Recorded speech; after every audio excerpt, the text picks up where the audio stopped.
welcome to episode 60 of Sailing Fair Isle. It's been a little bit longer than usual since we last posted, and it is just me aboard. The reasons for that will become apparent as you watch. I hope you enjoy the film. I'd quite like to be getting on with doing the varnishing. It's nice and sunny, but it might rain tomorrow, so I'm going to leave that for a little bit until we're certain. I've got my pump for the dinghy, because I'm going to pump that up and try and put the rollers on. We've got new rollers, you might have seen when we went to Bodrum, had some made. Got them down here, they're very nice.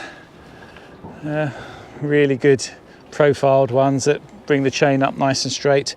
But I'm not going to try and lean over the bowsprit and do them from here, because that's a recipe for disaster. Something will drop in the water for certain.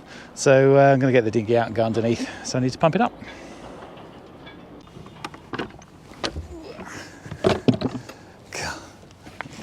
Haven't even got the bikes in here, but it's completely full. I'll take a lot of salting out. Somewhere buried in here is the dinghy.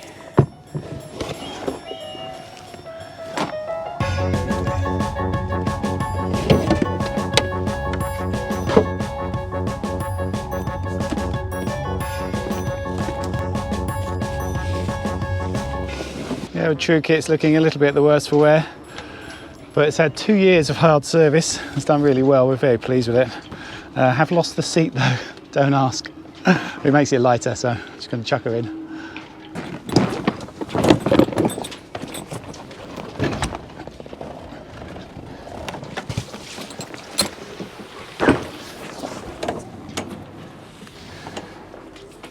So I've got the anchor hanging by the snubber at the end of the bowsprit. Gives me some slack on the chain, so I can get these out.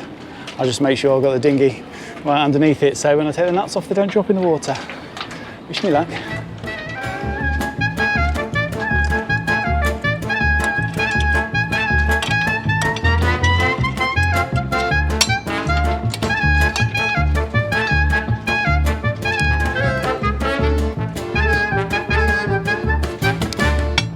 So that's it, old one's off. Get the new ones on. I'll show you how they fit on here, because it's quite a nice arrangement. These sort of triangles here, it means that as you lift the anchor, it sort of tilts like that.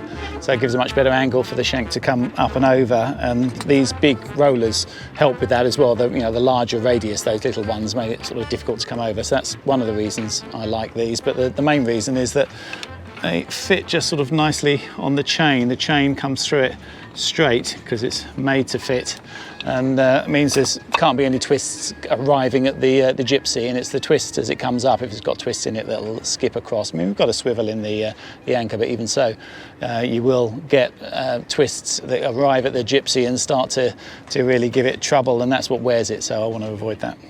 Bowsprits are obviously there to increase your sail area, and they're great for cutters, giving you lots of room between the headsail and the staysail.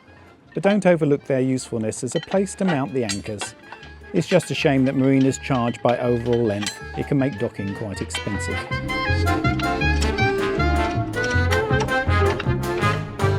Next on my list after our shakedown sail last week, the windlass needs its springtime greasing. It's a hydraulic windlass on Fair Isle, and for anyone who's suffered with the notoriously finicky high-draw electric motors on these sorts of bits of kit, if you ever get the chance to go hydraulic with bow thrusters, windlass, winches, etc., grab it with both hands. They're marvellous.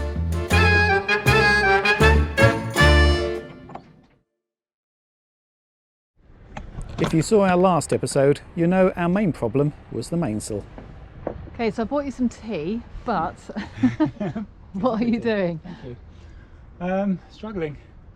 I think I'm there now, but the problem is I was going to drop the boom off, but in fact that wouldn't have helped me, because they don't slide off the bottom of the track, because the actual mounting point of the zoom of the boom wouldn't allow them to come off the end of the track. But there is a little section of track you can drop out, which is what I've done.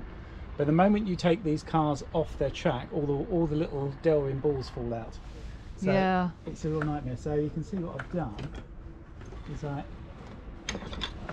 take them onto luckily I've got a couple of bits of spare track. I've done it here, and I've got another bit there with them all on. You can see all the balls are in there. The moment that slips off, they go and fall down. So in fact, I can see one just down there. Let's see. Oh yeah. They get trapped. That one for me. There it is.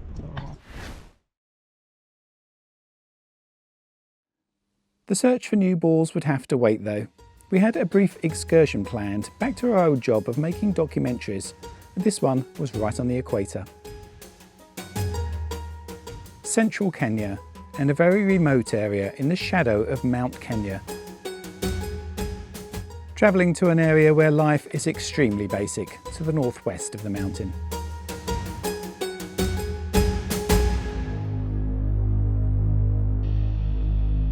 The roads soon run out on the way to this place.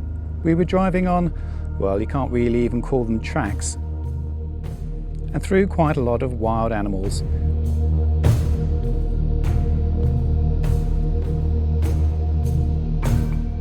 This is not a game park. In fact, the elephants here are a real problem, and the people have to go to extreme lengths to keep them away from their huts.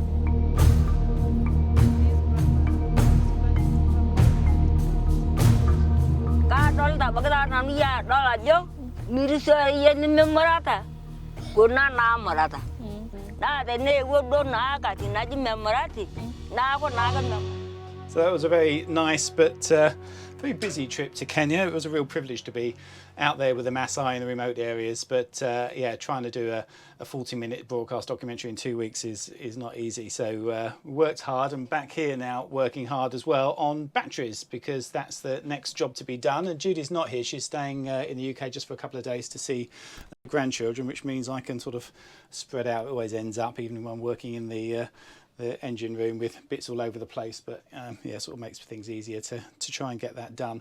Obviously there will be a full technical video on this. I think it's going to be so geeky, there'll be a lot of stuff on the website as well, because I won't fit it all in, even the technical video. We'll try and sort of just go through what I'm doing here and maybe give a few tips, but I won't go into sort of many details. I'll show you what's happening in here. In fact, if I climb in, you can see these are the two DC to DC controllers, which is something you need for lithium, because you need to change the charging profiles to cope with both sorts of batteries. But it's a whole mess of wiring in here, and all these looms, everything has to come out. We've got ones down here that go through to the alternator. I mean, you know, it is a whole remake of the wiring system for the boat to do this properly.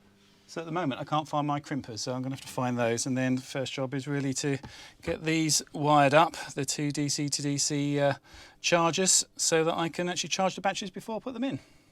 Now, I've covered a lot of electrical things in previous videos. I know things like the fact I always use Tef gel and Wago joints, which are really good. Got some up here, but I don't think I've covered this before. I might have done it actually in the bilge pump video, but not a lot of people watch that. I don't know why.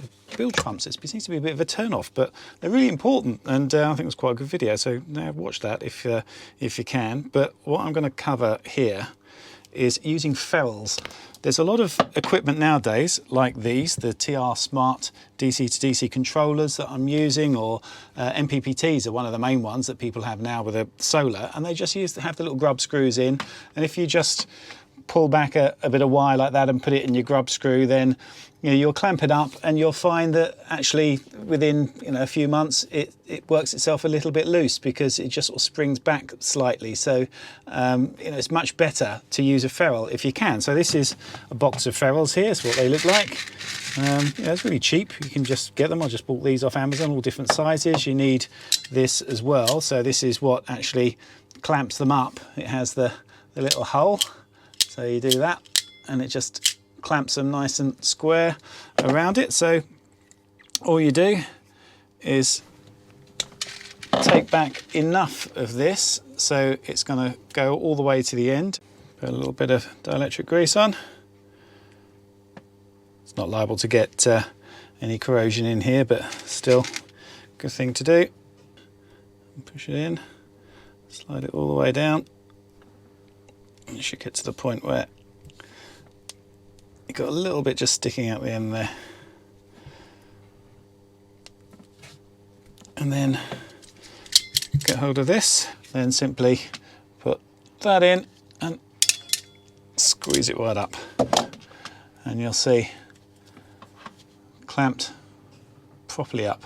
And that just makes, you know, a much better fitting. You put that up through the hole and put the grub screw onto that, and it'll just be a lot better. Just a much tighter joint that's not really going to work its way loose and have little bits of the wire, this tinned wire, especially if you're using this sort of one that I like, the sort of flexible silicon type one. I mean, this is obviously a marine tinned copper wire, but they're quite fine, quite thin bits of wire. So, you know, those especially tend to, the grub screw just sort of pushes its way through and it can just work its way a little bit loose and start arcing and things. So ferrules, cheap, easy, just use them. Well, it's been a very frustrating day. I couldn't find my crimpers, spent most of the afternoon looking for them to finish off the wiring, and then I've spent now most of the evening trying to interrogate these batteries. You get with them this CAN bus arrangement here with a dongle that you can plug into the laptop, but it's supposed to be a PC, and I don't have a PC. We only have Macs, so I've had to partition this one, put a thing called Parallels on there that allows me to install Windows 10, which I've done, and I've actually got it working. It's taken a while, but I've got the driver installed on this so it can see it, and I can see this battery. I can see this one's at 99%, which is pretty good. I mean, it's been 3 months, I reckon, since I think it was just after Christmas when these were sent out. So yeah, they haven't seen any charge for 3 months. 99%. That's a good thing about lithium. They just don't sort of self-discharge. They just sit there, so that's great. They should be 100% though, all of them, before you bolt them together. I'll go through them all. If they're all at 99, it might be okay to put them together, I suppose, if they're all the same. But yeah, I'll have a look through. But the major problem I've got at the moment is that I'm supposed to be able to update the software in all these, the firmware in each of the batteries and in the battery interface box. But I don't really know how to do that on Windows. A thing called bootloader is supposed to be what you're using, and I don't know, I haven't used Windows for 20 years, so I think I'm going to spend the rest of the evening learning how to use a PC. All good now. I managed to charge them all to 100%, so they're now ready to install. Watch this space. So for anyone who thinks that life living aboard is all cocktails and bikinis, this episode might give you a little bit more of a taste of reality. We are getting towards the end of our list of jobs though for the winter, which is good. I did find actually a load of Derwent balls when I went back through the UK on the way through. You can just order them online. They're not Fredrickson ones. I'm sure this is a lot cheaper way of doing it. Actually, you can just measure them up, which is what I did here. They're 4.6mm, these ones, and just ordered a couple of packets. So that was a really good find actually. So we will be sailing very soon. Obviously going north and up into the Black Sea has now been taken off our list. There's a lot of military action obviously going on up there, and actually the Turks have done very well. They've closed the Bosphorus Strait now to all warships. This was the last one, a picture here of the last one that was seen going through, and the Russians have got previous here. If you'd seen one of our earlier episodes when we first came to Cheshme, we went up in the castle there, and they tell the story of the Ottoman fleet getting completely destroyed by the Russians who had come all the way around from the North Atlantic coast and into the Med. So if they try that again, maybe the Turks can get a little bit of payback.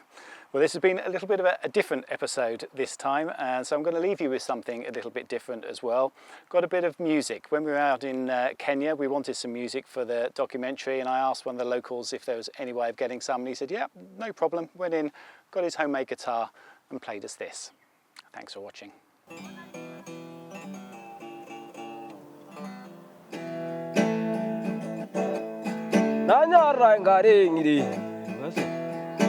Yejina wo lara levo na wo lara na nyara we na ganya yejinga je ngodor muran ga je ngodo yejidai bagila jila sodu ai yejidai bagila jila ja ndigira ngarmara yejindigira ngarmara na nyara yejine medurier murana nyara soba